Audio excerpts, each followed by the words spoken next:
চুচু টিভি গল্পের আসর।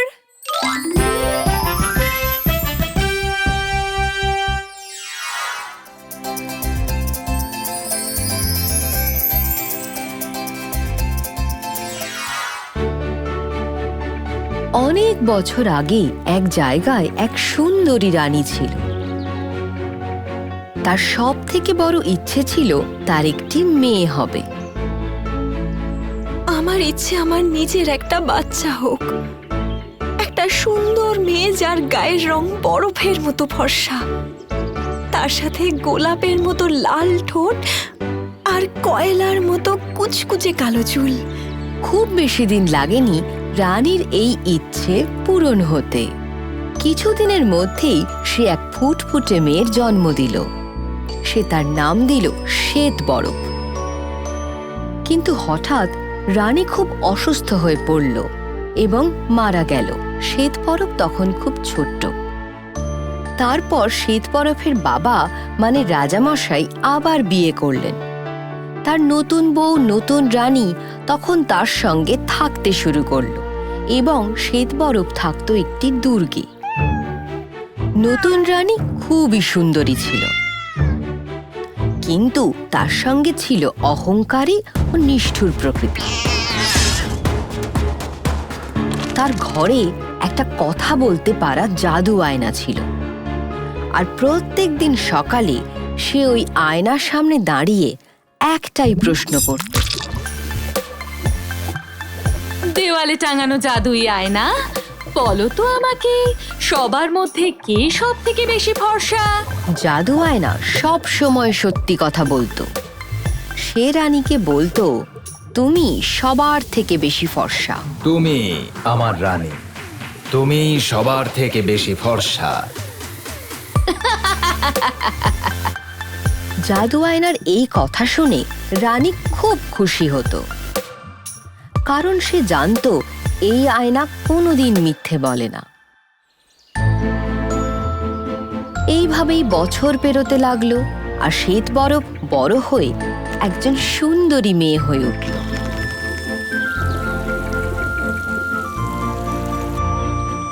সবাই শ্বেত বরফের সৌন্দর্যের প্রশংসা করত। তার গায়ের রং ছিল বরফের মতো সাদা, তার ঠোঁট ছিল গোলাপের মতো লাল, আর চুল ছিল কয়লার মতো কালো, ঠিক যেমন তার মা চেয়েছিল। একদিন সকালে সেই দুষ্ট রানী জাদু আয়নাকে আবার জিজ্ঞেস করলো, দেওয়ালে টাঙানো জাদুই আয়না, বলো তো আমাকে সবার মধ্যে কে সব থেকে বেশি ফর্সা? কিন্তু সেই দুষ্ট রানী চমকে গেল। সেই ওই জাদু আয়না সেদিন একটা অন্য উত্তর দিল। শ্বেত বরফ, শ্বেত বরফ, শ্বেত বরফ সব থেকে বেশি ফর্সা। কি?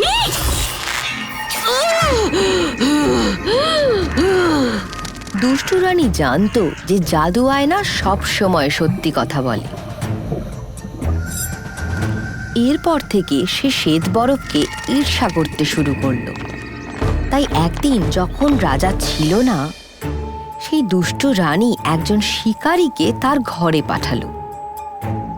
তুমি শ্বেত বরফকে জঙ্গলে নিয়ে যাও আর ওকে মেরে ফেলো। ফেরার সময় ওর এক গোছা চুল নিয়ে এসো। শিকারী শ্বেত বরফকে নিয়ে জঙ্গলে এলো। যখন তারা একটি উঁচু বাঁধের কাছে এলো, সে শ্বেত বরফকে ওই উঁচু বাঁধ থেকে ফেলে দেওয়ার জন্য প্রস্তুত হলো। কিন্তু যখন সে দেখলো মেয়েটি ভীষণ ভালো, সে নিজেকে আটকে নিল। রাজকুমারী স্নো হোয়াইট, তোমার সৎ মা ওই শয়তান রানী আমাকে বলেছেন তোমাকে মেরে ফেলতে, কিন্তু আমার হৃদয় সেই ক্ষমতা নেই যে আমি তোমাকে মারব। তুমি দয়া করে জঙ্গলেই থাকো আর কোনো দিন রাজ্যে ফিরে যেও না। শিকারী শ্বেত বরফকে জঙ্গলেই ছেড়ে চলে গেল, কিন্তু রানীর কথা অনুযায়ী এক গোছা চুল নিয়ে গেল নিজের সঙ্গে। শিকারী দুর্গে ফিরে এলো আর সেই দুষ্ট রানীকে এক গোছা চুল উপহার দিল। শ্বেত বরফ মারা গেছে আর আমি আবার সবার মধ্যে সবচেয়ে বেশি ফর্সা হয়ে গেলাম। শ্বেতবরফ জঙ্গলের মধ্যে ঘুরতে ঘুরতে একটা পাহাড়ের ছোট্ট কুটিরে এসে পৌঁছল। কুটিরে এসে সে সুস্বাদু খাবার দেখতে পেল, যা টেবিলের উপর রাখা ছিল। 7টা ছোট থালা, প্রত্যেকটা সুস্বাদু খাবারে ভরা। শ্বেতবরফ এতটাই ক্ষুধার্ত ছিল যে সব খাবার খেয়ে ফেলল। তারপরে সে শোয়ার ঘরে বিশ্রাম নিতে চলে গেল। ও, এখানে 7টা ছোট ছোট বিছানা আছে। এখানে নিশ্চয়ই 7টা ছোট ছোট বাচ্চা থাকে। ভাবছি একটা ছোট্ট ঘুম দিয়ে নি যতক্ষণ না তার আসছে। খুব ক্লান্ত ছিল বলে শ্বেতবরফ তাড়াতাড়ি ঘুমিয়ে পড়ল। সেই বাড়িটি ছিল 7 বামনের। তারা পাহাড়ের খনিতে কাজ করত। সন্ধেবেলায় তারা যখন বাড়ি ফিরল, তারা বুঝতেই পারল কেউ তাদের ঘরে রয়েছে। কেউ একজন আমাদের সব খাবার খেয়ে নিয়েছে। হ্যাঁ, কেউ আমাদের বিছানায় শুয়েছে।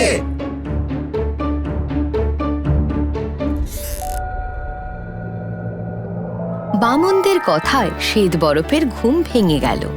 সে তাদের সবাইকে বলল আসলে তার সাথে কি কি ঘটেছিল। আমি যদি ওই দুর্গে ফিরে যাই তাহলে আমার সৎ মা আমাকে মেরে ফেলবে। সেই 7 বামনের শ্বেতবরফের প্রতি খুব দয়া হলো। তারা তাকে তাদের সঙ্গেই থাকতে বলল। তুমি আমাদের সাথে থাকতে পারো। কিন্তু যখন আমরা থাকবো না, তোমাকে খুব সাবধানে থাকতে হবে। শোনো, কাউকে ঘরের ভেতর ঢুকতে দেবে না। কি জানি, হয়তো তোমার সৎ মা আবার তোমার ক্ষতি করতে চাইবে। শ্বেতবরফ বামনদের সঙ্গে থাকতে শুরু করল। তারা তাকে খুব ভালোবাসতো, আর সেও তাদের সঙ্গে খুব খুশিতেই থাকত। যদিও শিকারীটি দুষ্ট রানীকে চুলের গোছা দেওয়ায় সে বিশ্বাস করেছিল যে শ্বেতবরফ মারা গেছে, তাই সে আরো চমকে গেল যখন সে আবার জাদু আয়নার সামনে গেল। দেওয়ালে টাঙানো জাদুই আয়না, বলো তো আমাকে, সবার মধ্যে কে সব থেকে বেশি ফর্সা? শ্বেতবরফ। শ্বেতবরফ সব থেকে বেশি ভরসা। কিন্তু শ্বেতবরফ তো মারা গেছে। দুষ্ট রানী নিজের চোখকে বিশ্বাস করতে পারল না যখন জাদু আয়না তাকে দেখালো যে শ্বেতবরফ বেঁচে আছে। দুষ্ট রানী ভীষণ রেগে গেল। সে শ্বেতবরফের থেকে মুক্তি পেতে চাইল।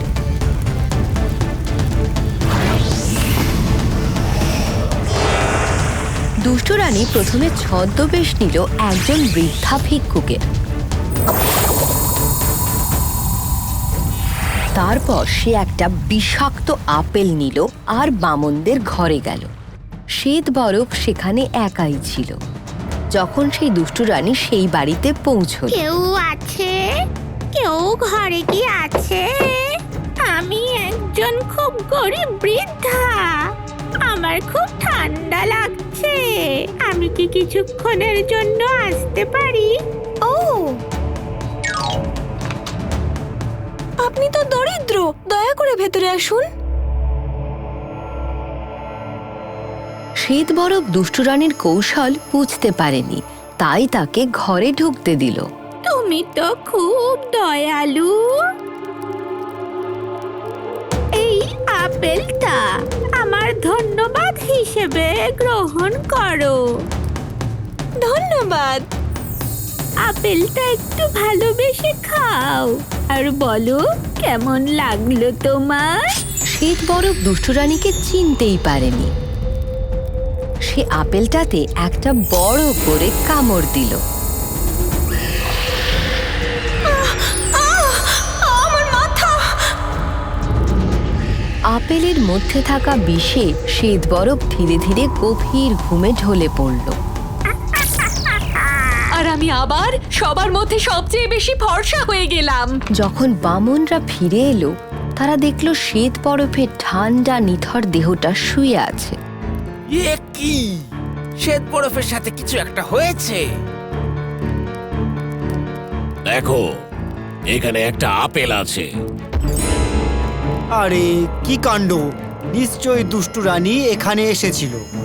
আপেলটা দেখে মনে হচ্ছে এটা বিষাক্ত। আশা করি এটার জন্য উনি মারা যাবেন না। দুঃখী বামনরা নিজেদের কান্না থামাতে পারছিল না। তারা শ্বেত বরফকে পাহাড়ের ওপর নিয়ে গেল আর তার পাশে বসে অপেক্ষা করতে লাগলো। কিছুক্ষণ পর সেখানে একজন দয়ালু সুপুরুষ রাজপুত্র এলো। সে শ্বেত বরফকে দেখে তার সৌন্দর্যে মুগ্ধ হলো। কি সুন্দর একজন যুবতী, কিন্তু তাকে এত ঠান্ডার ফ্যাকাশে কেন দেখাচ্ছে?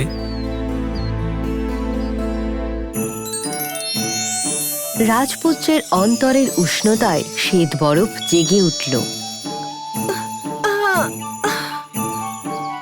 রাজপুত্র এবং সাত বামন শ্বেত বরফের জ্ঞান ফিরতে দেখে ভীষণ খুশি হল। তখন সবাই তার খুব খেয়াল রাখছিল আর খুব সেবা করছিল। সবাইকে খুশি দেখে রাজপুত্র শ্বেত বরফকে বিয়ে করার অনুমতি চাইল। রাজকুমারী স্নো হোয়াইট, তুমি কি আমার স্ত্রী হবে?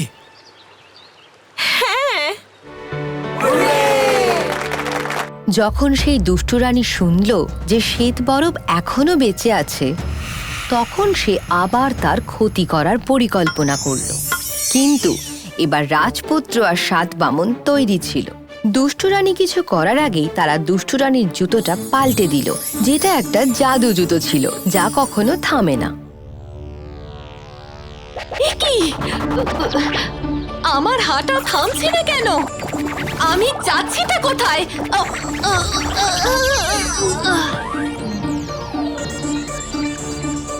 শ্বেত বরফ আর রাজপুত্র একসঙ্গে খুশিতে থাকতে শুরু করল।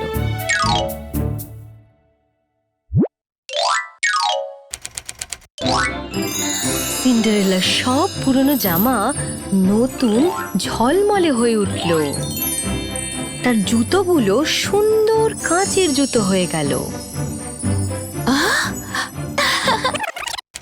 চিকা, তুমি যে গিফট আমায় দিয়েছো সেটা মোটেও ভালো না।